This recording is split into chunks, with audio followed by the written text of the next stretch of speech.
in hindsight, I can say this because I've had some time to process and think through it. But ultimately, it came down to I wasn't proud of the person I was becoming. Okay. That was the summary of it. I wasn't proud of the husband I was. I wasn't proud of I was more cynical than optimistic. I was more work driven than like people driven, and it just began to weigh on me.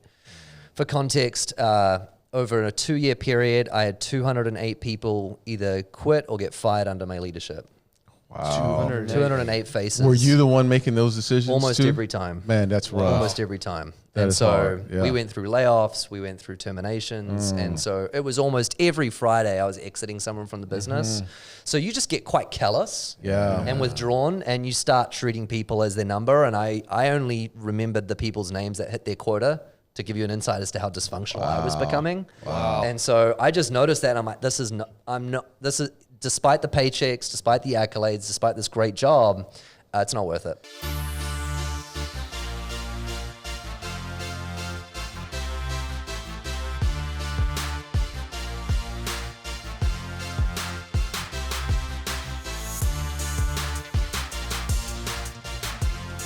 And welcome to the One Shot Podcast.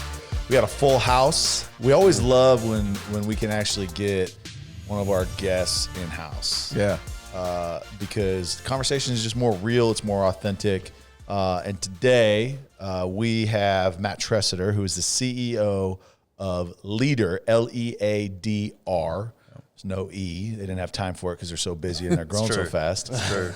But an incredible company that we, Darren, Ben, and myself all have a relationship with and are doing incredible things. And we're going to get to that, what you're doing. But Matt, thank you. Good to be coming. here. So I wanted you to say something first before I said accent. something a little different. Yeah. It's that thick Alabama accent if you guys can't hear it. Yeah, let's unpack this. What's going on here? I started off cold calling, and so you want to hear my corny line that I open calls with? Go ahead. I'd say something along the lines of, I come from a place a little south of Texas. Have you heard of it? And they'd say, no, is it Mexico? And I'd say, no, it's New Zealand. And they'd say, I've never heard of New Zealand. And I'd be like, great, we can become friends. Cool. And then I was just like, buy my stuff. So are anyway, you sold yet? I'm a sellout. That's fine. I'll own it. I love it. I love it. But part of the reason that, Matt, we wanted to have you in and just have this conversation, one is we just finished a 4-part series on leadership based on Jocko's Extreme Ownership book. And what you guys are doing with Leadr, but man, your journey is incredible. And how old are you? I'm 32. 32. 32. The soul of like a 52-year-old. Yeah. Oh, thanks. Good number, too.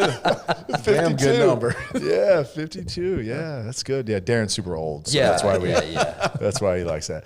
But man, your journey's incredible. You're the CEO of a company that, and we were just talking before the show, is exploding. Yeah. I mean, the things that you're doing, the impact that you're making, particularly in like the church sector, the nonprofit space.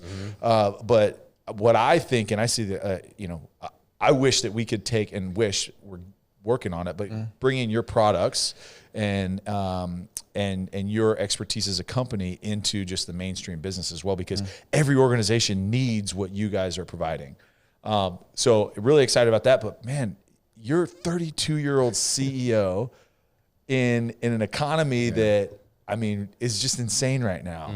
And it's not by accident that you're in the position you are. So we want to dig into your story, growing up in the deep South. Yeah, deep South. Deep South. And then how you came to the States, what that looked like. But man, take us all the way back to that island life. Island. Yeah. So New Zealand's famous for 4 million people, 25 million sheep. So Is that legit? That's Hold legit. up. That's for real? For real. 4 million people, 25 million sheep. Oh my gosh. So there's a few things we're known for. We're known for that. We're known for rugby. And we're known for Lord of the Rings. Oh, yeah. Yes. Because it's filmed. That's about it. Right. So it's all black in New Zealand? Okay. Yeah, all blacks. All blacks. Yeah. And that's like about the it. name, So don't we're you? not known for technology companies or startups or anything like that. And so when a buddy of mine, Chris, started one, he's like, hey, you want to join a startup? I didn't even know what that meant. So I was like, great, sure, sounds good. I interviewed, they said no. to the interview, and I said, well, I'll work for free. So I turned up on Monday and said, I'm just going to start here. And I joined as their first salesperson, never having done sales before. So that's how I got in the door. I just forced my way in. Okay, so where was it? Was this in New Zealand In New at Zealand. the time? Yeah, okay. Auckland, New Zealand. Okay, did you have any background with Chris? Chris is Chris Heaslip. Chris who's Heaslip, a dear friend of ours. Yeah, as well. which we are also having on the show. Yeah. So he was my youth leader 10 years prior to when I started at PushPay, which was the startup company. Right. Yeah. Okay, so take us back though. Growing up, what was brothers, sisters? What was family dynamic? Growing up, school. 3 younger brothers. Okay. Yeah, and no sisters. Almost anywhere in the family, it's just boys everywhere. Right. So all dogs that we had growing up were boys. All my cousins were boys. So mum was just surrounded. It was great. The sheep were boys. The sheep are boys. Yeah, of course. Absolutely. Just how many sheep did you own? Way too many. Yeah, way too many. Was it just like a thing? Like everybody just has sheep? So not really, but if you were an Australian and likes to make fun of New Zealanders, you would just assume that everyone had pet sheep. And so if you want to dig at me, I mean, this will work. Yeah, you'll get some good Sheep mileage boy. out of it. Yeah, that's it. What else we got? There are some really. We can go dark with this really quickly. Yeah, we may not be online very long if we did that. But so walk us through just like lifestyle differences between New Zealand and the States. It's hard you don't know when you're there, right? Until you leave. And so it wasn't until, so I moved to Seattle 8 years ago, but it wasn't until I moved to Texas you start to understand some of the really key cultural differences. So one of them is something called tall poppy syndrome. Have you heard of that before? No. Tall poppy syndrome. No, what is that? So in a flower of poppies or flowers, there's always one that's sitting above the rest. And in New Zealand and Australia, there's this thing called the tall poppy syndrome, which is anytime someone rises above someone else, you cut them down. And you bring them down to their level. So in New Zealand culture, there's this idea of don't celebrate success or excellence. And if you do, you'll be torn down for it because we want everyone to be on our level. And so anytime someone does something extraordinary, if someone makes a lot of wealth, the next question is, how much of that are you giving away?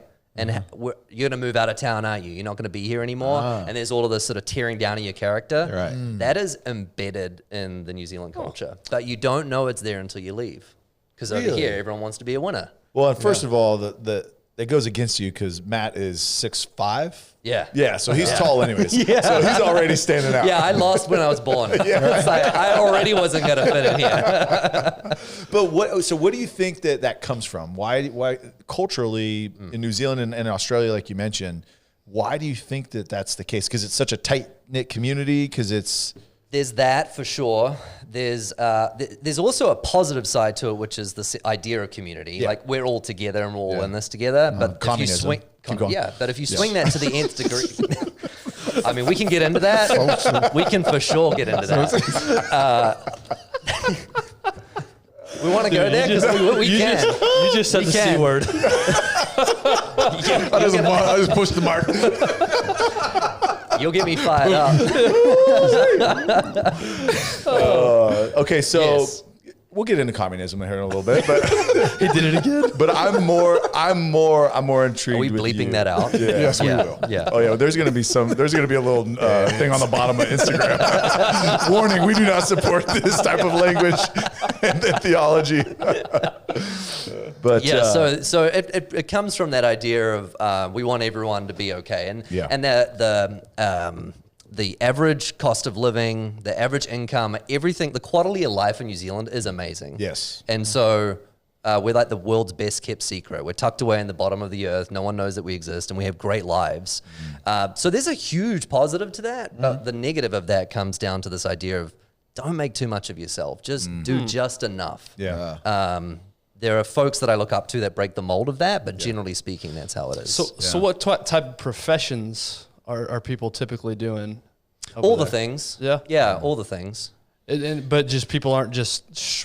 I don't know. I guess it's hard for me to grasp this concept of staying equal with everybody else. So Like, are you striving to be the best at something, or is it just kind of good enough is good enough? Okay, so true story. So my first job out of college, and when I say that, I mean I dropped out of college, not that I graduated. Hey, so we should way to make that go. clear. You're a New Zealander. Yeah, exactly, right? So my first role, I worked in a large bank in a call center environment. We did small loans and lending. It was not very fulfilling. Was that riveting? I'm Oh sure. man, it was life-giving. is the term that I like to use. Life-giving work. 500 people on the floor. 500 people on the call center, and you just do calls all day. And so your average was 70 to 80 dials a day. And I got obsessed with trying to break all the records. And so you had these metrics on your screen that would light up green if you were hitting your call numbers, and they would light up red if you weren't. And if it was lighting up red, a manager would walk behind you and stare at you and just look at you with... I know that. I know exactly. Right? With the mug. They don't even say anything. Yeah. That's what Darren does in our office. You could go ahead and fill out that TPS report. That would be great. That'd be great. That would be great. Okay, so I try to break all the records, and I was the top performing call center employee for a 3-month stretch. Which, you know, you say that now, it's like, wow, you must have been really proud of call center employee number one. Let's just move on past that. I get into my performance review with my manager probably 6 weeks after that, and I thought I was going to get promoted because I was number one in the team. And she says to me, the team's been complaining about you. You're making them look bad because you're working too hard. My boss to me says, we need you to work slower. Do less work. Dude, that's True amazing. story. True story. I mean, it sounds like New Zealand is full of haters. Like, why are there so many people? Like, you just had success. Like, in this country, you would be rewarded. Yeah. Right. Yeah. Right. So Not what so was your much. reaction to that? I didn't know any better. I was 20, 21, 22, and I was just highly discouraged. And for that moment onwards, I quit after about 9 months. But after that, I just decided I'm just going to do just enough. Yeah. Just enough Oh my to not gosh. get noticed. So, but there was something in you because you came in saying, "Hey, I'm going to be number one." Yeah. Where did that come from? Where did that come from? Your parents? Was there an athletics background where the competition actually is okay to be great? Because I mean, like you said, rugby. I mean, you are the best in the world. Exactly. Yeah. Isn't that strange? There's such a parody there Yeah. in a sense. So I think it came from my dad and my granddad. Okay. Both of them self-made men. Both of them built their business from scratch, from nothing. And so I grew up with this idea of just because I don't have a degree doesn't mean I can't get anywhere. Yeah. And so I just put that chip on my shoulder and I live by it and I love it. Oh, Eat that's that great. chip all day. That's great. Yeah. So the message at home was be the best you can be. Sure. Yeah. But then when you go out in culture, it's like, Yep. hey, just do enough. Exactly. Just do enough. Wow. And I'm sitting here like crapping on my home country. But the other side of that is people live great lives. Yeah. And again, you don't know until you're in Texas, or you don't know until you're in Seattle, where you're like, wow, I can accomplish so much more. I can go so much further. I just didn't realize that I could go that much faster. From that perspective, are people less stressed over there, would you say? Is it more of a relaxed culture, more laid back? So I'll put it this way. The country shuts down for 6 weeks over Christmas and New Year's. So our summer break is not like a week off here and there. The schools close and every shop and everything shuts down from December 1 through to about end of January, early February. Oh, wow. Like a buddy of mine I was chatting to back home recently who he does software development. So he's in the same context as I am. And so we try and share war stories. And we're in Christmas season. It's the end of the month for us, end of the quarter for us. So everyone's working. Chaos end of the year. I mean, wrapping up end of the year numbers. Right. Yeah. And so what are we doing in America? Well, we're trying to win. And Right. so everyone's working 50, 60 hours a week, and that's just normal. Yeah. He's like, I'm like, how are you doing? He's like, oh, it's so stressful. I can't believe it. There's just so much happening right now. I'm like, really? He goes, yeah, and I'm off next week for the next 6 weeks, and I'm going to come back in February, and I'm going to be so busy again. Oh wow, that's something. What do you say to that? Yeah, man. You could actually unplug the time in between. Wait. And so who doesn't want that? Yeah. Right? Who doesn't want that? And then they look at the culture over here and they think workaholic, they think lack of balance, they think lack of health. And so there's definitely both sides to it. Well, and I So, think yeah. that's one of the things that we talk about a lot, right? Is how do we we don't agree with the idea of balance, right? Because balance indicates that it's stagnant and it doesn't move, right? So if you're looking at a scale, okay, it's there. Everything's always moving. So how do you manage time more effectively to accomplish and to grow and to make an impact and to do all those things, but then also still want to be a champion? You know, like it's that balance of it. And I just said it, but like that nuance of figuring out, okay, hey, how do I manage it? But I get New Zealand though. Like I get it because honestly, in my opinion, I haven't been, but everybody that I've spoken to that's from there or has visited, it's as close to utopia on earth as you can find. Yeah.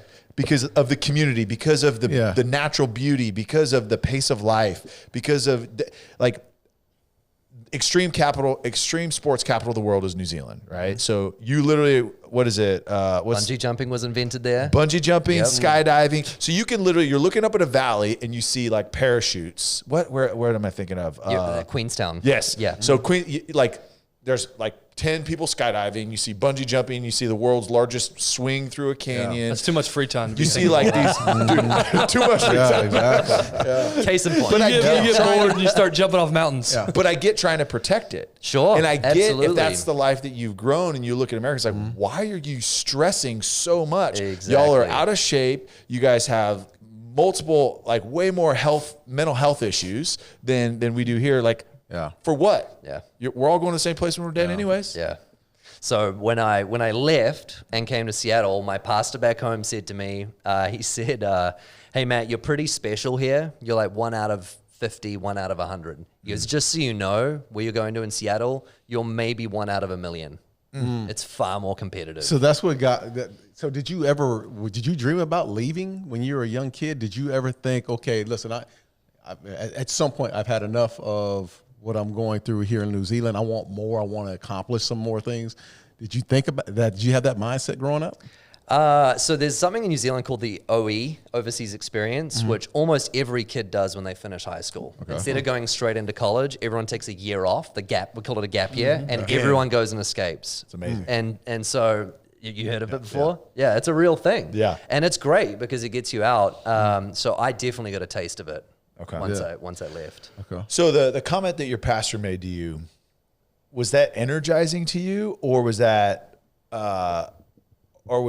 more discouraging to you? Like, ugh. For sure, energizing. Okay. Yeah, like, okay. for sure, energizing. 1 in a million. We'll see. Yeah. Well, exactly right. Yeah. Like, I'll prove you wrong. Yeah. Okay. I'll prove I you love wrong. that. See, and again, I think that's something, it's a combination of being just genetically in you, like how you're wired, but then also the experiences and the influences you have in your life, like your dad and grandfather. And folks like Chris and my parents just saying, we believe. Yeah. Like, it doesn't matter what everyone else is saying. If I believe you can go further, then you can. And so then that becomes the overarching mentality as opposed to what society or whatnot would say. Man, I love that. Okay. So you quit the job after 9 months, tired of being trying to strive to be average. Strive to be average. That's the title of my next book. I love it. I love it. It's the best So book. what was next for you? You walk away from that, and then what? Did that. I went and worked at an Apple store as an assistant store manager for about a year. And then they shut the store down. So I got laid off. And that was They shut the Apple store down? Isn't that crazy? How do you shut the Apple store down? I don't know. They weren't selling enough Apple phones. The store manager said, hey, look, we're going to be average. So average wait times That's are going to it. be 90 to 120 minutes minimum. So true.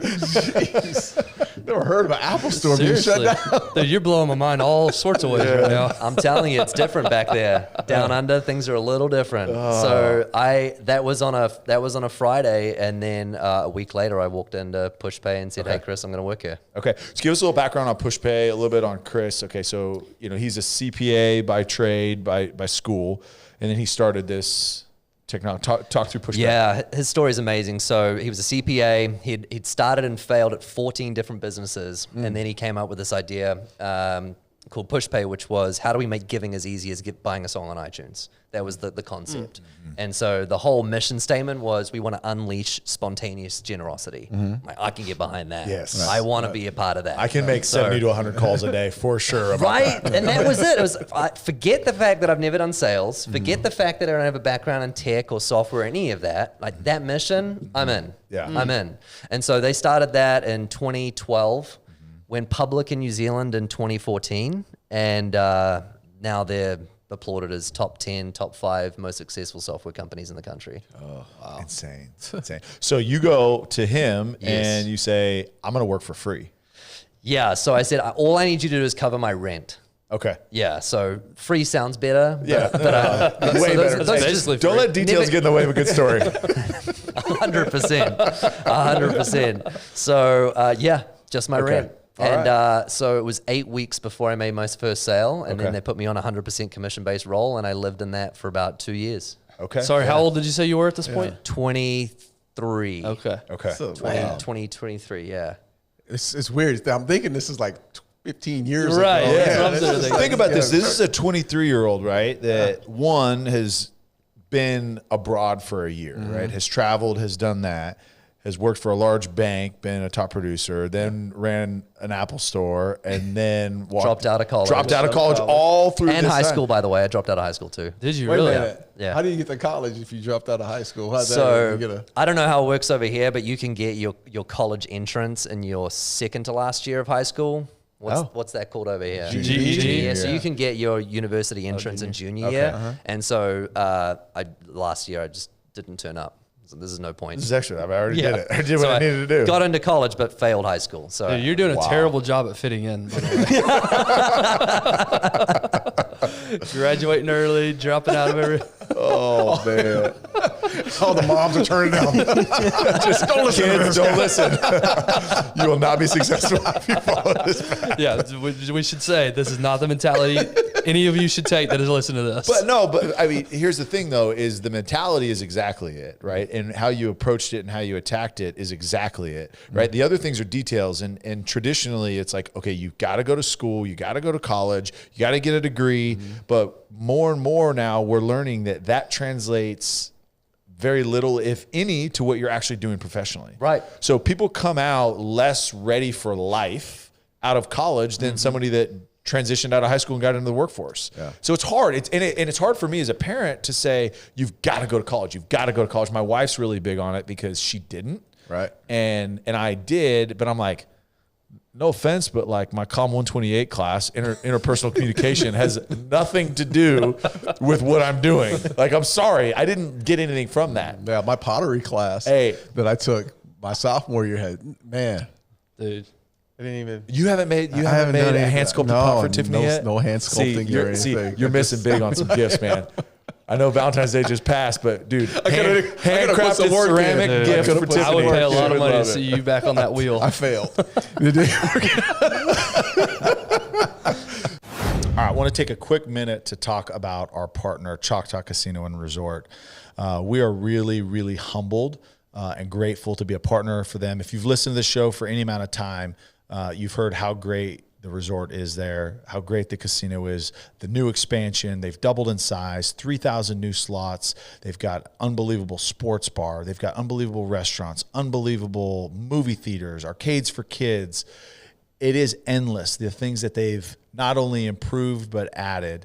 But it's just the experience that they provide is second to none. Choctaw Nation has done an incredible job with the community, with philanthropy, with support.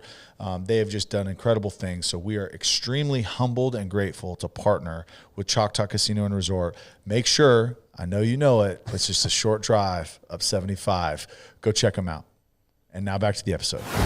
So but again, it's about motivation, drive, commitment, consistency. I mean, there's so many things that like you possess to overcome what the outside looks at as this is the path to success. Right. Because you create, like your dad and your grandfather did, is they created their own path. Exactly. And just breaking the traditional flow of what that has to look like. And I think that's great. Yeah. And I don't want the conversation to be don't go to college, because that works for a lot of people. Yeah. But the conversation should be you don't have to go to college Great for certain professions and degrees. So we talk a lot about the idea, and I want to come back to New Zealand to Seattle and what that transition looked like, because that's a big move, right? That's scary.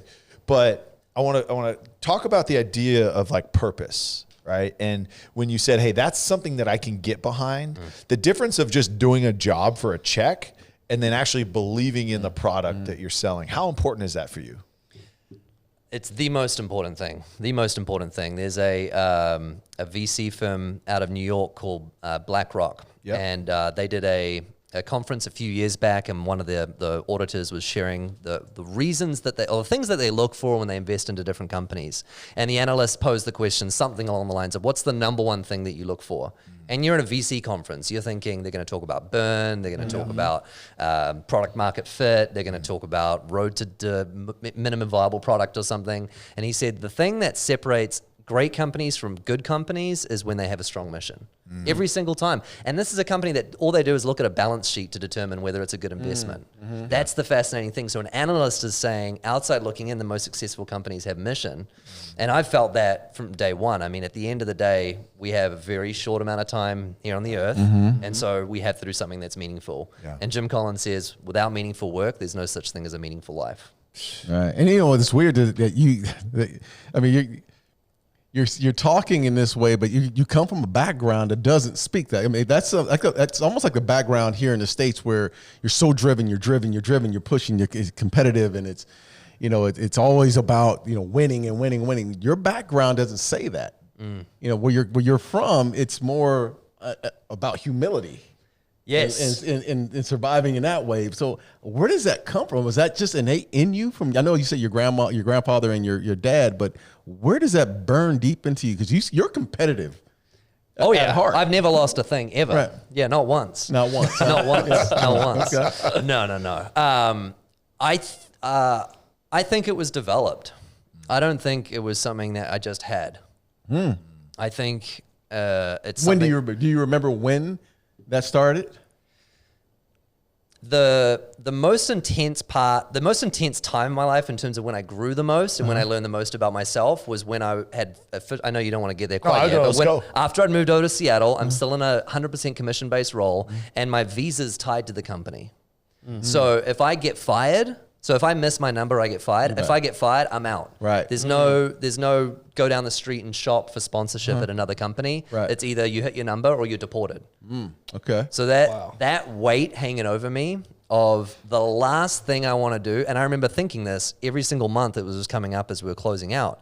I do not want to go back home with my tail between my legs saying to my family I failed. And I also knew that if I didn't make it this time, what's the likelihood that I was going to go home, pick myself up, and do it again? Right. I just thought, and I mean, it's called one shot, right? Yeah. I literally thought that. This is the one shot that I have. And so it was that desire to not get kicked out of the greatest country on earth and go back to New Zealand with all the sheep that I'm like, I have to give it everything. And so I think a lot of it was birthed out of that deep insecurity of I have to give it all. So it's interesting because I think in our culture, like today, right, leading by fear sometimes is like shunned. It's like you can't. No. But we talk about it all the time. The reason the 90s Cowboys are different than current day Cowboys, and I'm part of the current day Cowboys, I associate with that, is that there was there was a significant amount of fear that if I didn't show up every day and give everything that I had, I'm not going to have a job tomorrow. I lived that way in my career just because I wasn't good enough and I was on the bubble every single day. Like, all right, it's Tuesday. Can we cut Tyler today? Dang, he showed up again. So it's frowned upon in like this, like, hey, make everybody feel good culture that we're in right now. There's some legitimate like reasons to have an element of fear, have some nervousness that when I show up, I've got the adrenaline because it's like, I can't go back.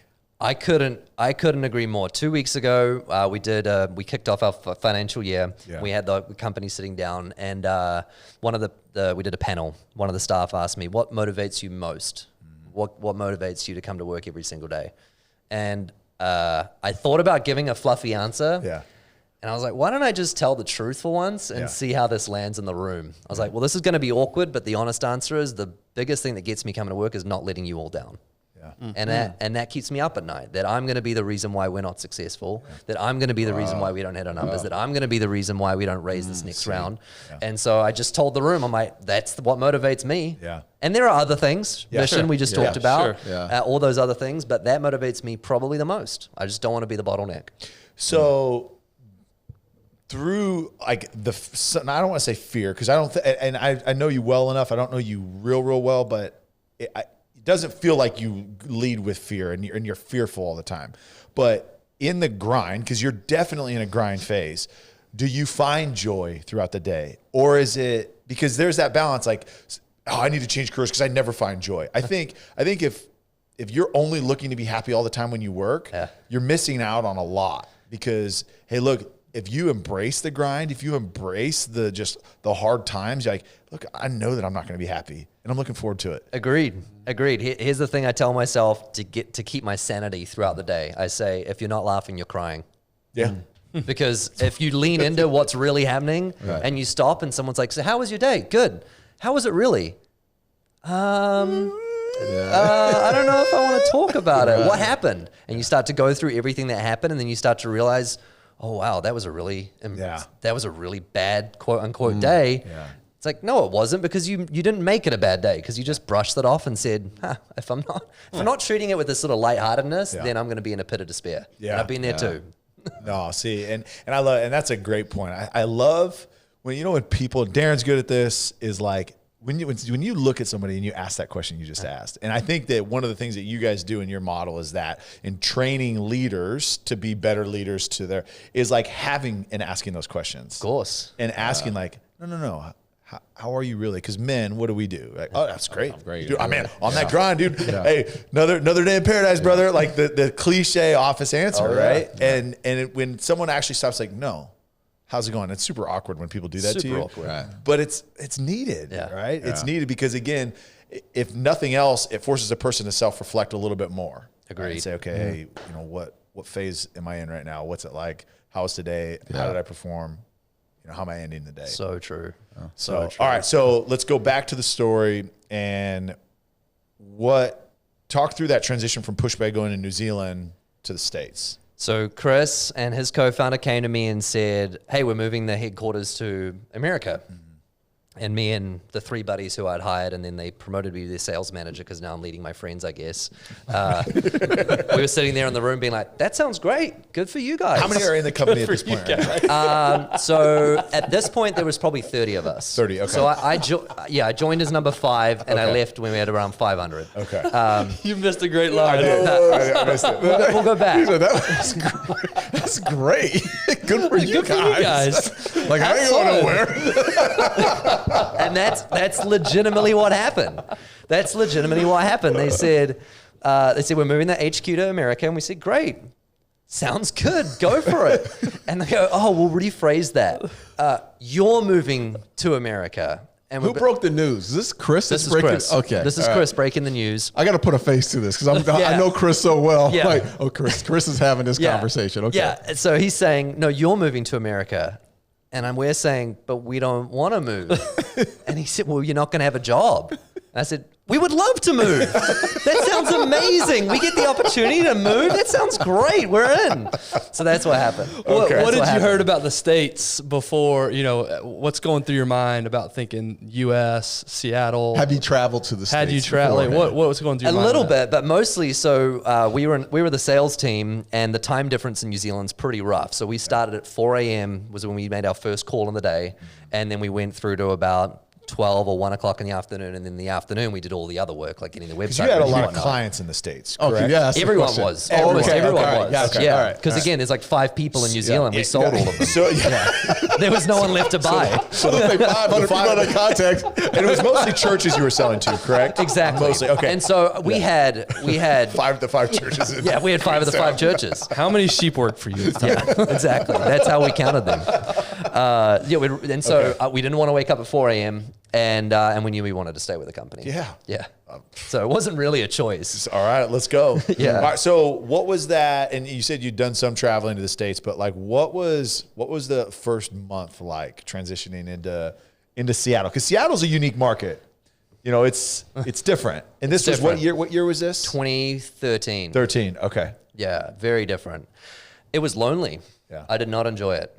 Oh, yeah, there wasn't a happy story. I didn't land, and there was like amazing celebrations and things pop. No, it was really lonely. Yeah. It was really isolating. I was in youth leadership. I volunteered a lot of my time in youth, and so that was all gone. Yeah. Friends and family all gone. Sold all my belongings. I think I had like 1 or 2 bags, and so it was just us. just me and the three buddies of us that moved over. And so it was very isolating, very lonely, and just summed up as buyer's remorse. Like, I think we made the wrong decision. So what was the reason? I want to go back on it. What was the reason why the company moved to the States? We were growing, so we just had gone public, and we were growing so fast, but we had capped out in the amount of companies we could have sold in New Zealand, essentially. And so we needed to move our headquarters over to where our biggest market was going to be anyway. So did you have anyone try to talk you out of the move? Family, your mom, dad?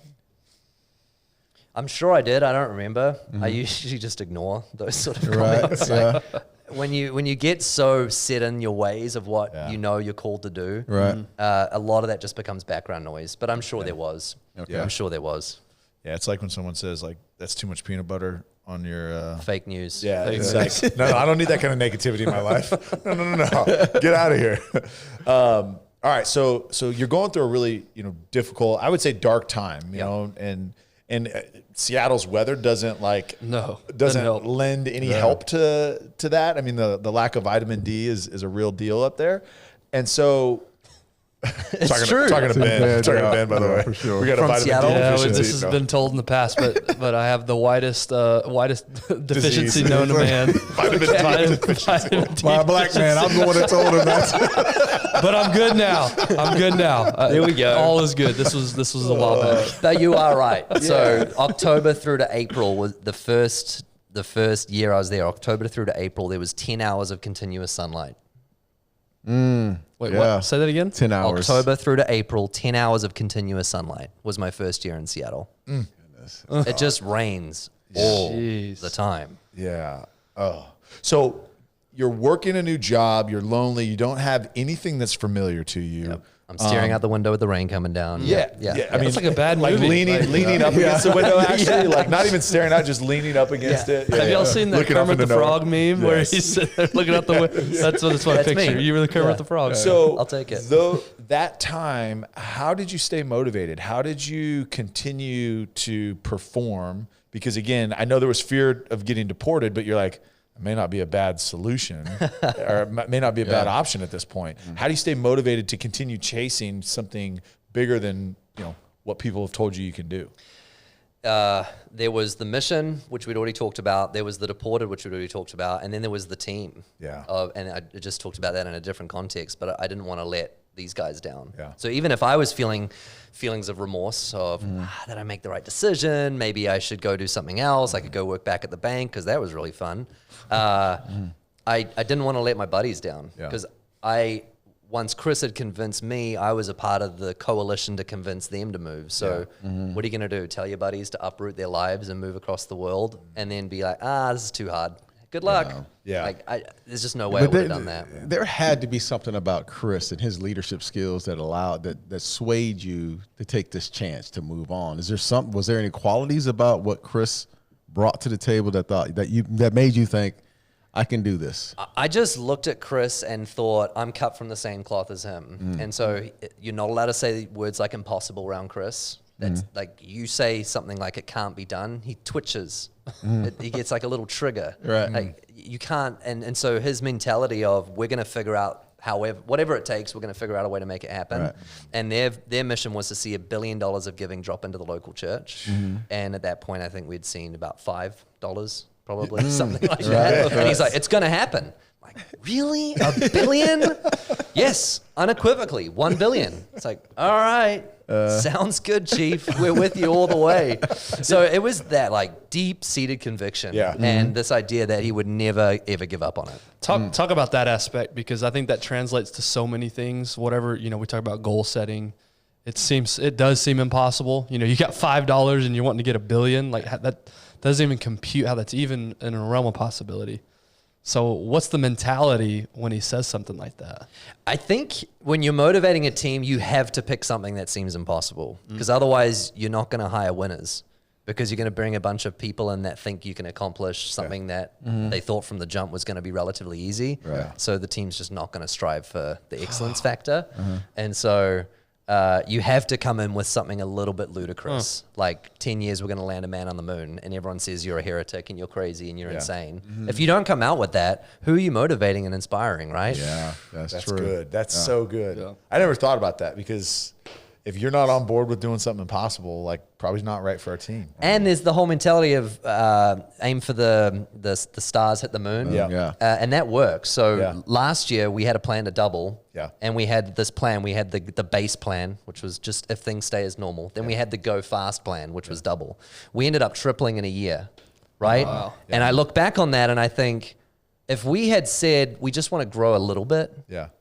Instead of if we'd said we literally want to double the company. Growth, guys. Right, exactly. Who are you motivating? That's not exciting. So no, that's good. Okay, so when did it make the turn in Seattle where you're like, okay, all right, like I see it now?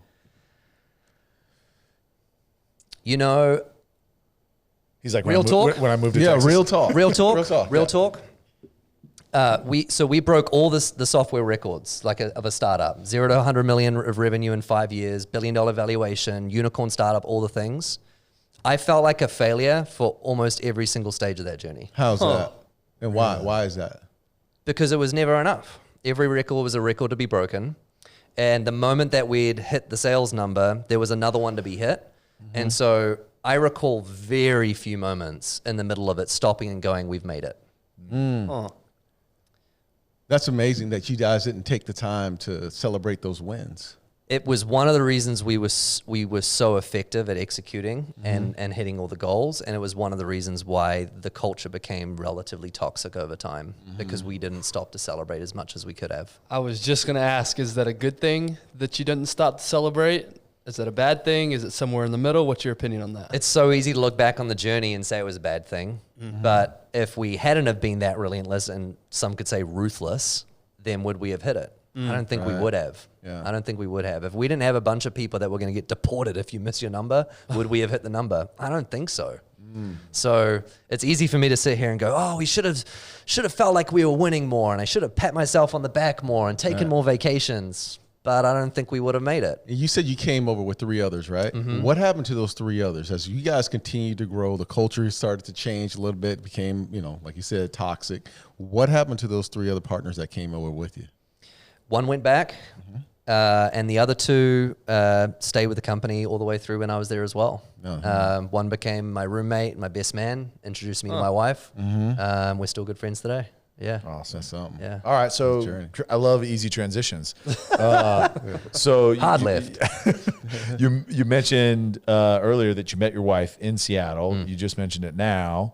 So walk us through that interaction, meeting. At least one good thing came out of Seattle, right? A lot of good things came out of Seattle, but that was the best thing. Yeah. That was the best thing. So I used to joke that the only way I'd ever going to meet someone is if I interviewed them, because my life was so consumed by what we were doing that I literally would not meet anyone new unless I was interviewing them. And within 6 months of saying that, I interviewed my now wife. The best part of the story is I said no. You said I said no. Hey, no game. Hey, no, all of the game. He has all of the game. If you know anything about women, see, I have a female dog. No. I hate that dog. She loves me because I don't give her attention. My wife, when I don't give her attention, she likes me more. Are you comparing your dog to your... Come on, dude. You just did. I'm just saying all of the game. You know how it works. Like, you're either brilliant or you're... Yeah. Wow. All right, so it was a good start. Yeah. So my boss overrode me and said, no, we're going to bring her on board. And for this first 6 months, it was like butting heads because we're both very stubborn, opinionated people. I'm a very stubborn, opinionated person. No, really? Didn't know that. And so we just didn't get along. And then something clicked. And we're like, we could see something happening here. That's so awesome. That was pretty special. So what year did you not hire her? 2015. Okay, 15. And then when did you all get And married? by the way, we didn't date either because we weren't allowed to. And so in her office. Yeah, right? exactly. Right. So and because she was on the sales team, so I went to Chris and said, hey, I have to let you know that I'm dating Kaisa. And he says, well, great. You have 2 options. True story. 1, you can quit, or 2, you can fire her because you're not allowed to date your employees, Matt. Oh, yeah, good point. Good point, Chris. Whoops. What if I let's promote come her up to with my a equal? let's come up doesn't work with for me. a different option. And so we didn't date for 3 months, and then she transferred into the other department, and then it was guns a-blazing. Okay, so she just had to be in a different She just had to department. be in a different department. So Yeah. You say you kind of held, yeah. Of You course held not. up close. You No, didn't no, no. date. Yeah, we put it on Absolutely hold. We put it on hold until it was legal. We were So- just really good friends. we went to church together on Sundays. Exactly. We went to Barnes and Noble. You know, we read books. That was it. Oh my gosh. Okay, so she goes to another division. How long was the courtship before y'all got married? Not long. Did you just say courtship? Yeah. This is old fashioned. I've been watching a lot of Little House on the Prairie. medieval type shows. You mean Downton Abbey? Yes. This guy. I didn't want to say it. 6 months, 7 months dating, 7 months engaged. All right. Yeah. All right. I like that. See, I'm a year or two, so Yeah. from dating to married, so I get it. What were you like, 9 years? You do. Yeah. You're like, Hi. lots of time. This ain't gonna work. Not you're doing. It's Tiffany. She goes, yeah, I'm not sure. Wait, how long did you say? I'm not sure. How long did you say you? A year to the day. Literally, we got married a year after our first date. Oh, wow. Yeah. Okay. How about you, Huckleberry? We got, good. So it was about a year and a half till we got engaged, 2 years till we got married, 2.5 years till we got married. Patient man. First Yeah. girlfriend ever. Yeah. So now you mentioned PushPay hit all of these records, right, as a company, and it was not super fulfilling because it's just the next, which I think a New Zealander that's in New Zealand would look at it and say, that's what I'm talking about, right? Like you're seeing no fulfillment for all of the hard work. You're not reaping any of the benefits for it. But then PushPay is acquired, right? You go through a Right. transition. Walk us through kind of that, because that's another kind of scary point. Like you moved, you invested all your time. I mean, you almost fired your wife. For what now? And so walk us through that time. Yeah, we reached a point where we just slowed down, and the drive behind the company became this idea of just profitability. Yeah. And that's great. Like they reached that stage. Like I'm happy for them. Yeah. But I got bored, frankly. I'm like, we're not going to double this year? What do you mean? Yeah. Like, the team last year grew from 50 to 100. So you're not saying I get to take the 200s? Yeah. We're going to take a little bit of a different approach. And so I knew it just wasn't for me. And so that is back to your question earlier of did people tell me I made the wrong decision? That is when I quit, I think 28-year-old VP of sales, 150 people in the team, company growing like crazy, not compared to what we used to do, but still by most standards. Almost everyone told me I made a mistake. I had people tell me, you hit the lottery, that's never going to happen again. You just reached the apex of your career, was what someone said, and it's all downhill from here. And so that was an insecure moment for sure. Yeah. You know, something that's going through my head right now, it's a little scary about what you're saying here, because at first you said, this is my purpose. Yeah. Right? This is the job I want because it's my purpose. I'm fulfilled by this job. Now you're saying not anymore. So as a listener, I'm sitting here thinking, so something that I could be doing that is my purpose can end up not being my purpose. That's what happened to me. I was diehard for what we were doing. And over the course of, let's call it 2 years, slowly but surely, it started to chip away. And mission wasn't the most important thing anymore. The co-founders moved on to do something else. There was nothing. We hit the $1 billion. Yeah. We hit all the numbers. And so it was, why I know why I'm here, but why am I still here? And I didn't have a good enough reason to stay. Did that transition happen after it was the co-founders left? Yes. Okay. Yes. So it was new regime, Exactly. new motivation. Now it was about profitability. Yeah, profitability, and they went on to do some amazing things. Like Yeah. they launched other products and different Yeah. other things, but Yeah. in terms of just growth for the sake of growth, Yeah. just blind faith, and if you don't make it, you're out, and we'll just bring in the next person. Yeah. That stopped. I want to take a quick break and thank our partners, Sleep Number, and highlight a couple of things they're doing. Guys, these Sleep Number beds are unreal. The technology that they've created, the feedback that it gives you on your sleep. I've got the app opened up right here. They tell you things like your heart rate variability, your breathing rate, all these type metrics and feedback to give you so that you can improve your quality of sleep. They're all over the place. You can go and check yourself out, a Sleep Number store, wherever you live. Go to sleepnumber.com as well. They've got great resources on there. We just talked about this not too long ago. They have a whole blog section, all these articles, things that you can improve your health. Sleep Number is definitely changing the game when it comes to bedding. So get yourself to Sleep Number, get yourself to sleepnumber.com, and check them out. Now back to the episode. Okay, walk us through the decision, though. You say you were bored, but what was it that made you say, hey, look, I'm walking away from, a great job that people say that I can't replicate. Inside, because there's a lot of people that are in jobs that are like, I shouldn't be here. Yeah, I shouldn't. Yeah. But very few, and I don't say very few, a big chunk of those people are saying, well, I can't leave. I've got responsibilities. I've got this. I got to do that. Like, I can't leave. This is what I know. And just stay miserable. You decided, hey, I'm not going to live in this. I'm not going to stay in this space right now. Yeah, it was a really tough decision. I resigned in January, and I didn't leave until September. So I stuck around 9 months. 9 months, huh? Because I didn't want to leave the team in a hole. And so I hung in there when I had to drag myself to work every day. I really didn't enjoy it. So it was a culmination of a lot of things. In hindsight, I can say this because I've had some time to process and think through it. But ultimately, it came down to I wasn't proud of the person I was becoming. Okay, that was the summary of it. I wasn't proud of the husband I was. I wasn't proud of my. I was more cynical than optimistic. I was more work driven than like people driven, and it just began to weigh on me. For context. Over a 2-year period, I had 208 people either quit or get fired under my leadership. Wow. 208 faces. Were you the one making those decisions? Almost every time. Man, that's rough. Almost every time. That is hard. Yeah. We went through layoffs, we went through terminations. And so it was almost every Friday I was exiting someone from the business.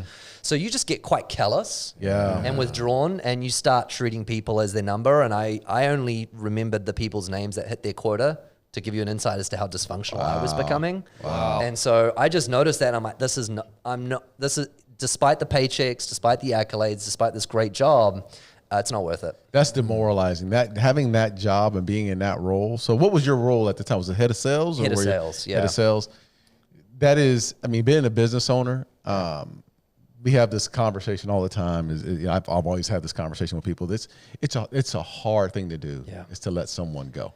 It's the worst part of the job. It takes part of your soul out of who you are. It doesn't matter what the situation is. Yeah. To terminate someone it takes a lot out of you. So let's go back to Chris had already exited the company, correct? He left. He had planned to, but so he was the CEO, and so he had a lot more responsibilities and whatnot. So there was not. I think he left maybe 6 to 9 months after I did. Okay. Yeah. All right. But his co-founder had left. So did you have any footing on where you're going to leave the company? Is there any footing of what am I going to do next?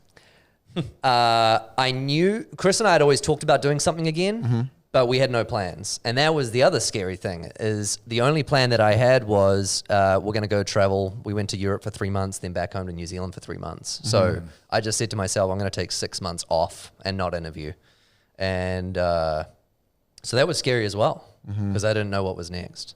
All right. Yeah. So what was the trip back at home? You said 6 months back, you were back in New Zealand. What was that like? Yeah. What did you learn over that time? Because a lot of people wish that they could do that, but just never actually do it. I went through an identity crisis because all of my identity was wrapped up in what we had accomplished and in the title and in I drove a Tesla. It's no big deal. There you go. There you go. So It's a too. It's a Model S. It's kind of a fast car. You may have heard of it. It's all good. What are you talking about? I have money. There's performance. So just walking away was just tough. Yeah. And you don't realize it in the moment how much of your life is just consumed by this thing. And then it stops overnight. And I didn't realize I had a company laptop, I had a company phone, my internet was paid for by them. So Friday, you have busy calendars, people are calling you have meetings all day. And then Saturday it stops and no one's reaching out to you anymore. No one wants your opinion. No one wants your advice. Identity crisis. I don't know. That sounds glorious to me. Can my email stops? Please. I'm hooked on it. I love it. Yeah, I loved it. So but you take these 6 weeks, you travel. Yes. What did you? I mean, were you intentional about? Hey, look, I'm just gonna I'm gonna decompress first of all. Yeah. But am I thinking through what's next? I mean, what was that kind of 6 week journey like for you? One of my mentors told me, don't cheat yourself out of this time, because you could spend the entire time thinking about what's next, and then you're going to find something. Yeah. And when you find that thing, you'll wish you actually spent it off. Yeah. And so I try to be really, really intentional about not talking and not thinking. I didn't do any interviews. And then I really started to get itchy around month 5, and I did, Seth Godin, the kind of marketing guru. He has an online course called the Alt MBA, which is like sort of a 4-week intensive for folks that haven't gone and got an MBA. Yeah. So I did that, and that got me going for about another month, and then I was really itching. And then Chris called me and said, "Want to do it again?" All right. So what does that call like? He literally said, "You want to go again?" And I said, "Sure, with conditions." Now you're back in New Zealand. I'd gone back to the States at that point. Okay, so back in the States. The plan was always to come back. Okay. Right. Yeah, the plan was always to come back. So Chris says, "Hey, you want to do it again?" And I said, "Sure," with conditions. Yeah. Condition number 1, leave Seattle. Yeah. Not a knock on anyone. So you're the Northwest. reason. Right. All right. That's it. All right. That's why we're here. I'm taking that. Wow. Yeah. You actually convinced You're welcome, Darren. Yeah. You're welcome, Darren. Why Texas? I had a lot of different options, but Texas for the cost of starting a business, significant tax credits and all those things, cost of living, cost of hiring, central time zone for a sales-driven org is huge. Right. Yeah. And then travel. I mean, you can travel anywhere in a couple hours instead of wasting your whole week going from east to west. Hey, David, can you cut that clip? Because I'm going to use that for work. I'm just going to. It's said way better with a New Zealand accent, so I'm just going to start playing that for customers. There you go. So it had no scenic value. It's all about business then. It was quality all about life, man. No, quality of life in general. Quality of life in general. But quality of life in general. Well, okay, man. You're from New Zealand. Yes. Where the quality of life is outstanding. Oh, that's a good point. Right? You go to Seattle, where I know it rains all the time, but the scenic view is beautiful. Yes. Yeah, twice a year when Mount Rainier comes through the clouds, it's awesome. So nice. Twice a year. You come to flat ass Texas. This is a business decision that you made. Flat out business decision. Sure. Yeah, we'll run with that. I want to make sure. I'm trying to come up with reasons that you're wrong, but I don't think you are. Yeah. So you pick out. You say, "Hey, listen, this is what I want to do. We got to leave here. We got to go somewhere else, whether Texas, whatever. Go somewhere else."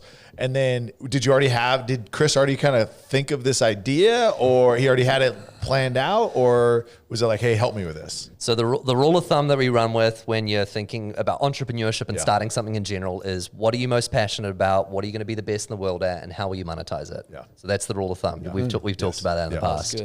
And so the first question is, what are you passionate about? And so Chris asked me on that same call, "What do you want to go again? What are you passionate about?" And I just responded immediately, leadership. Yep. Youth leadership specifically, because that was my journey. But leadership in the sense of, if I went from a team of 1 to a team of 100 with no training, wasn't equipped, wasn't set up for success, there are other people out there like that and they need help. Yeah. So that was the passion. What can we be the best in the world at is we know how to build a software company. We're not the leadership coaches and consultants in the world. We're not your John Maxwell's, your Patrick Lencioni's, your Brene Brown's. Like, that's just not us. And then how do you monetize it?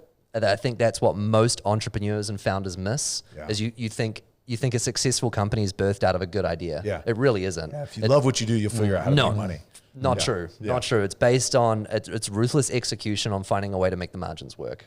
Say that again? One more time. Ruthless execution on finding a way to make the margins work. Find a way to make the margins work. Yeah, because it's really easy to build something that doesn't have enough meaning in the market for you to actually sell it for any meaningful price to continue to drive income for the business. Okay. So you had that conversation, and what's Chris's response? Okay, well, I've got this perfect idea. It was Providence. Yeah. He had reserved the domain name Leadr.com about a month before that, and it was just off to the races. That's awesome. Yeah. That's awesome. And when I called one of my now board members, his name's Peter, when I called Peter and said, "Hey, I'm tossing up all these things of what to do next. I've got this VP of sales offer over here. I've got this head of sales thing over there. And this one's paying this much money and this one's paying this much money." He goes, okay. And I said, and then Chris called me and he goes, "Take that one." I was like, "I haven't even told you what it is yet." He goes, doesn't matter. He goes, because when someone like Chris calls you and says, do you want to go again? You always say yes. Huh. And so part of this for me, we talk about like what's motivating. Yeah. Part of this for me is I just want to work with people I want to work with, and I want to be surrounded by people that make me better. Yeah. And so my whole team that we brought down here with us, there's probably a good 15 of us that are doing round 2. We're just all cut from the same cloth, all want to do something heavily mission orientated. And I'll take this team and do anything else. Like, you know what I'm saying? Yeah. Yes. Yeah. I love it. I love it. Okay, so tell us what Leadr is. I mean, that help transitions us into what you're doing now, the mission that you have, because we talked about mission multiple times. Yeah. And I sat in at your end of year, I guess it was the end of year. That's right. Meeting. And I ran out of there ready to run through a wall. It was awesome. And so I know the leadership believes in it, but even more important, I know that your team believes in it. We have an amazing team. They love what we do and what we're about. So our mission is to see 1 million leaders developed. And so we want to do that through building some really simple software that coaches you on how to be a good leader. So if you think about someone that's stepping into leadership for the first time and has no idea on how to have tough conversations, how to do goal setting, how to gather feedback, how to just sit down and have a one-on-one where you're actually investing into people, people don't have a playbook. And so we've just found, hey, give them a blueprint, give them some software that they can use to help make their life easier, and it's going to turn culture around overnight. Man, I needed you back in 2017. I took on a leadership role in my previous career, and there was no, I mean, my boss was pretty good about, teaching some things, but it was just like, hey, go for it. Go lead. There's no playbook. Yeah. And most of the time that doesn't work. Right. It didn't work. That's why I'm not doing it anymore. Have you noticed that's where the market is? That's where, have you noticed like big business, you've seen big businesses without any protocols or systems in place. How often are you running into that? So the fascinating thing about our journey is that we launched in the middle of COVID. So we only signed up our first customer sort of 18 months ago. Oh, wow. And so the driving impetus behind wanting change is this great resignation that everyone keeps talking about. And when you dig into it, the lack of engagement in a team is the lack of engagement with your leader. And so the thing that big companies are experiencing, I was reading just the other day, the amount of bonuses that have gone out on Wall Street. Right. Did you read this article? No. They said that in relation to the revenue that was made last year and the bonuses that went up, it was triple the year prior. Less money was made on Wall Street, but bonuses were paid out in triple because they're bleeding talent, and they think the way to solve it is just by paying more. Wow. And so people are missing the point. And part of the great resignation is people aren't leaving for bigger titles, bigger paychecks. They're leaving for better quality of life, and they're leaving for autonomy and flexibility and just a healthier work environment. And so I think even in big companies, maybe even especially in big companies, where there is no direct care and development associated with how you treat your employees, I think it's where they need it most. Yeah. No, So how are you guys going about creating these leaders? You said it's a software, it's an app, but how exactly does it work? So we have, you get a login, it's on an app, it's on a desktop, and we basically say, there's 5 things you have to do with our app for us to count you as a leader. So that's meet with your people one-on-one every week, no matter what. Recognize people for their unique strengths. So everyone loves their personality assessments, your Enneagram, your Myers-Briggs. Typically, they take the assessments and then you put them in a filing cabinet and you never talk about them again. So we try and match that information up to make you more effective. Gathering feedback, not waiting for the annual review to give someone feedback and surprising them once a year with, hey, you're doing a terrible job, but frequent feedback throughout the year. Goal setting, and then development plans. So basically we say, here's a login, here's how to do these 5 things simple, and we'll train you and coach you on how to run it. So are you tracking these milestones throughout? Is the software tracking these milestones? Yeah, so we have 8,806 leaders right now. Wow. That is something. So where did these principles come from? Why those 5 things? Most of it is, you mentioned earlier, I wish I had this in 2017. The funny thing about the whole journey is I'm just building this for me. Like that's the most hilarious part, right? Like everyone needs to be held accountable to do the right thing. And so it came out of a lot of our experience. We did a ton of research. We read all the books. But at the end of the day, it's what did I wish I had at the time? Wow. Yeah. So your target market really for the first year and a half has been targeting churches, right? That was a market that you knew really well, relationships from PushPay. Yep.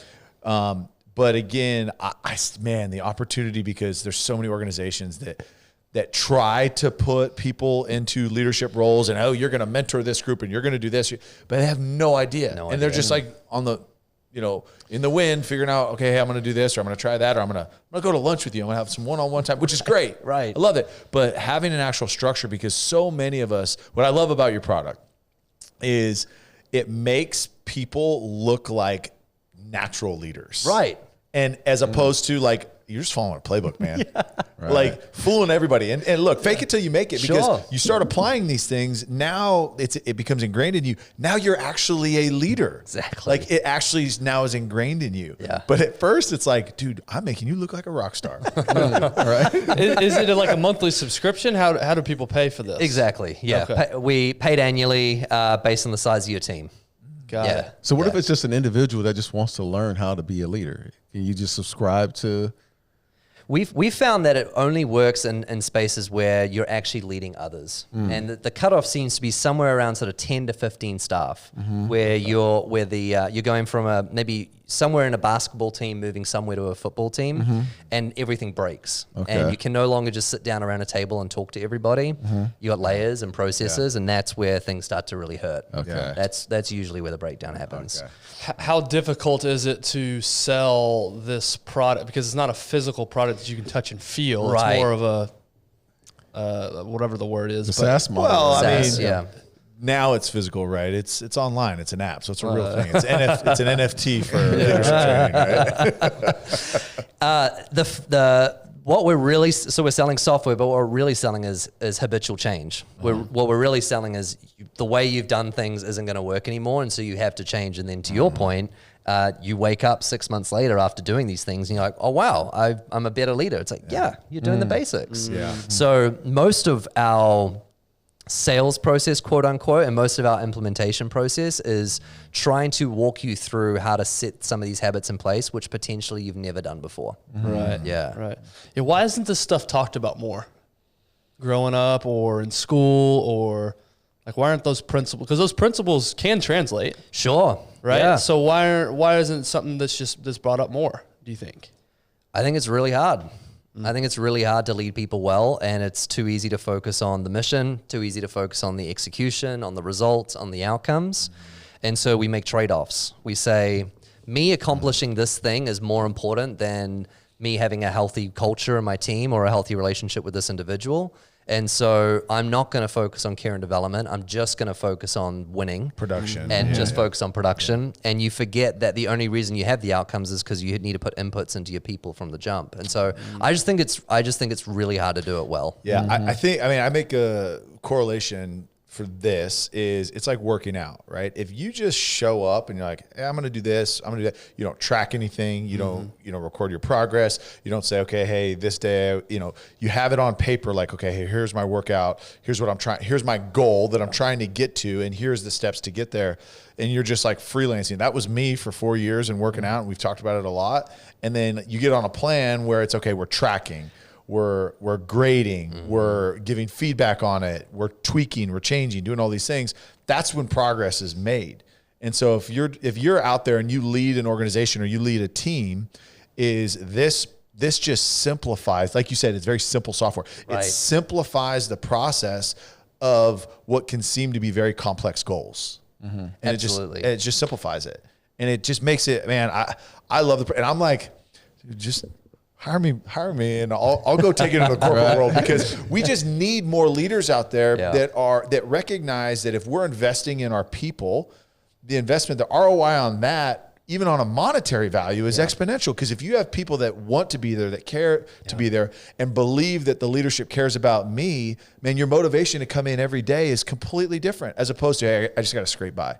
100%. Now I'm invested in producing for Matt because I trust Matt, I respect Matt, and I love Matt, and Matt loves me too. Yeah.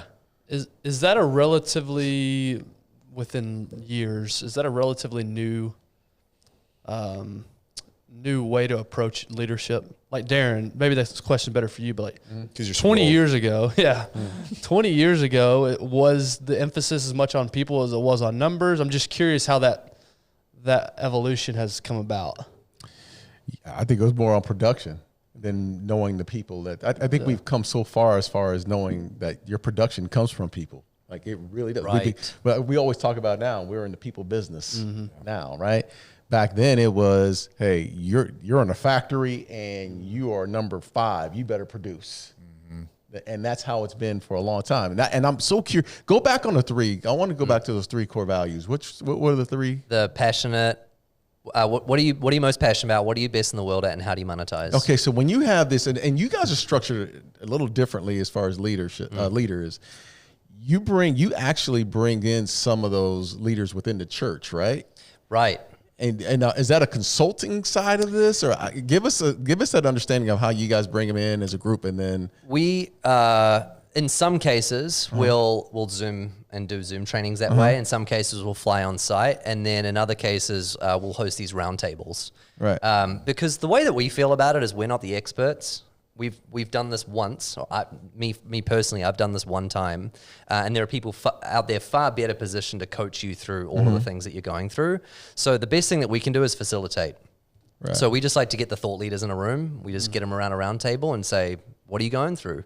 And sure enough, everyone's going through the same things, and one person in the room's gone through it and has an answer for everybody else. And so we just sit there and sit back and watch. Wow. That's the best part of it. And so we're beneficiaries of the content that other people are providing around us. Talk through, and then the 5th service, or 5th, I guess, pillar within the platform is development planning, right? Yes. So talk through this idea, because in the corporate world, there's this idea of self-preservation, right? If you're developing other people, he could take my job. Talk about what you guys are coaching when it comes to, hey, listen, my job is to make you better, to grow within the company. Why is that important? It's a funny thing to think about, is that if you develop your people, what if they leave? Exactly. That is a huge argument. Right? Yes, it is. What if I do a really good job coaching my people and they all quit? You've poured all this time into them, and 3 years later they're out. Yeah.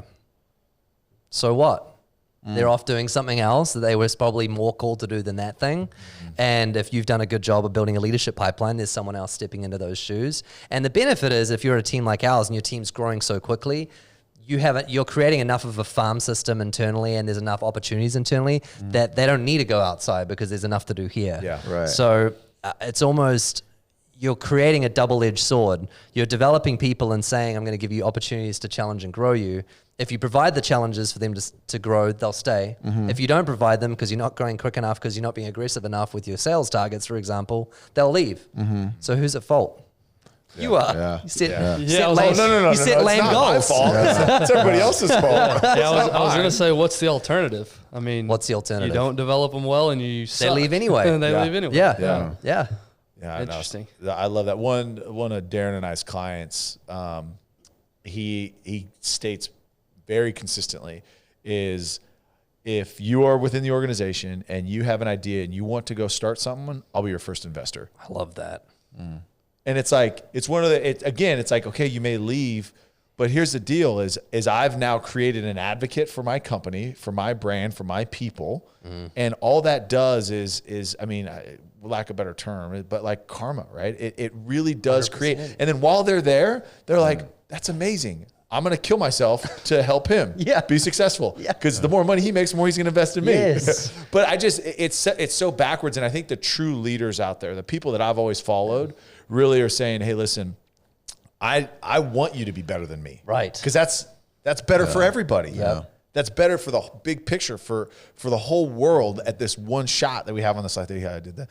One shot that we have on this life is make this place better. And that's where we talk about impact. Yeah. And I want to talk about your thoughts on, okay, look, we've been given this opportunity. You have an extremely powerful platform, being a CEO of a company that is doing amazing things. You know, how important is it to you, not only just impact on your team, on revenue, on that, but like in the community, and impact on the people around you? It's everything. So we use Slack, and we have a channel in there that's called What We're Hearing. And so every day people are posting quotes from our customers on the experience that they're getting with the tool. And it's things like, I've been working with my leader for 7 years, and it's only in the last 7 months that I've felt led. Isn't that crazy? I've been working with this person for 7 years and they never took the time to ask me. They said the key difference of saying things like, instead of how's your wife doing, it's like how's Susie doing? Yeah. Instead of how your kid's doing, it's how's Johnny doing?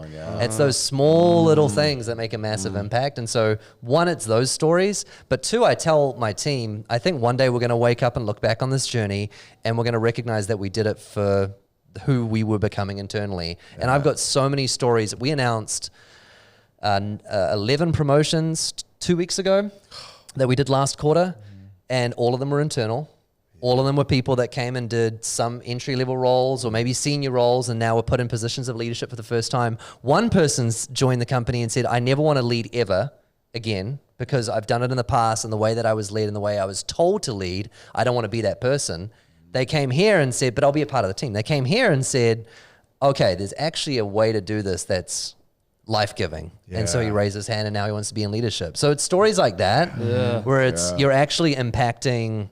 We're gonna hit the numbers. We're gonna grow this company. We're gonna hit all the records. We're gonna hit the 1 million leaders, like unequivocally. But the cool stories is gonna be the Matts that I was 5 years ago at PushPay, and the stories that are gonna come out of now and recognize people didn't realize how much they were growing and developing in the journey. And that's what gets me fired up. So I love the What We're Hearing channel, but I really prefer hearing the stories of my team and how well they're crushing it. I love that. Something you said a second ago. Have you read the book Power of Moments? The Power of Moments. So it talks about what you were just saying, recognizing people. And it was, they did this survey and they talked about these companies, you know, they do these annual awards or these big grand events to recognize people. And they were saying what actually makes employees more loyal is the simple compliment that you were just saying a second ago. The simple recognition of, hey, you're doing a great job. I love your effort. Here's a small little token. As opposed to these companies thinking we've got to do this big grand. It's the little stuff. Exactly. It's the little stuff that makes the biggest impact. So a year ago when all the companies were struggling with burnout and all their employees were sick of Zoom calls like everybody else, Nike was applauded for sending their staff home for a free week. Do you remember reading about this? Yeah, I do. Everyone celebrated them. Oh my goodness. I can't believe that Nike shut down like all of their production. They didn't shut down their sweatshops, but they shut down everything else. Hey, those kids are still working. Yeah, they needed to work. We fit in communism and child slavery in this conversation. This is great. Racism is next. What's the third C that we're going over? Right. And they were applauded for it. And it's really sad because is that going to solve the problem? No. Sending people home for a week? Right. They're going to come back to the exact same working environment. So actually what you should do, how about this? How about you treat people well? Crazy thought. Crazy idea. What do you think? Should we try that? Right now. Yeah. See, there's that communism creeping back in again. Anyway, I think it's sad. I think people need to wake up to the reality that your employees have options and that there's something especially today. Oh my as God. competitive as it is today. Yes. You said it earlier, and you probably went through this. I know I went through this, Darren. I'm sure you did as well. You get so you never no, just sorry. But you get so wrapped up in your tasks that you have to do as that leader, or at least I did. I got so wrapped up, and I got to hit these numbers. I forgot about the people. So I get it that it's so obvious. It hits you right in the forehead. But when you're in the fire, it's a lot harder to remember that. That it's all about the people. You know, we have such an old school, like, again, you know, my age difference is different than you guys, but back then it was, you know, just do your damn job. You know, that's the way things have gone for so long. Just do your job. And you've heard me say it. You tell me every day. Time, just do your job, right? But that's not the reality anymore. In today's world, it's a global economy. You're competing with everyone. Doesn't matter if you're a developer or if you're laying tile somewhere. You're competing with everyone. So you better treat your employees the right way. This is awesome, man, to hear, because you and I have already had a conversation about my software company. This is the perfect fit. Right. I have 15 people on staff. Leadr is the perfect fit for my company. I'll take the commission for signing him up. By the way. Done. So let's be clear. You're not going to put this on your leaders. This is for you to be an actual good leader. Heck no. I'm not going to put that on my Hey, show up. I ain't got time for that. I got time for that. Do your job. That should be the sixth principle. Do your job. Yeah, I'm going to add that in. That's a great idea. Man, that's awesome. awesome. Well, let me just say this, man. I know that you're extremely busy. I'm glad that you get to take some time. You know, you're gonna shut it down for 4 days and then come right back to the grind. Yeah. But man, we appreciate you coming in, taking some time with us. You're in a crazy busy season, and man, just the wisdom that you've shared and encouragement you shared is going to impact someone.